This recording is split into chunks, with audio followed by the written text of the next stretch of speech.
যেমন প্রকাশের জ্যোতি অন্ধকারেও ঝলমল করে, একই রকমভাবে সত্যও ঝলমল করে। এজন্য মনুষ্যকে সর্বদা সত্যের পথেই থাকা উচিত। মৃত্যু হলো একটি অটল সত্য, যাকে কখনোই পরিবর্তন করা সম্ভব নয়।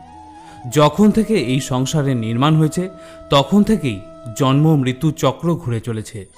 যেভাবে মনুষ্য তার পুরাতন বস্ত্র পরিত্যাগ করে নতুন বস্ত্র পরিধান করে, ঠিক সেরকমই আত্মাও পুরাতন জীর্ণ শরীর পরিত্যাগ করে নতুন শরীর ধারণ করে।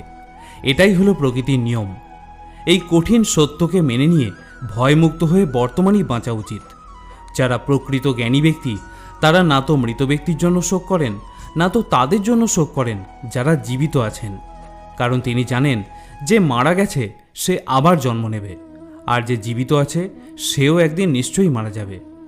ভগবান আরও বলেন, মনের শান্তির থেকে বড় সম্পদ এই পৃথিবীতে আর কোনো কিছুই নেই। যে ব্যক্তি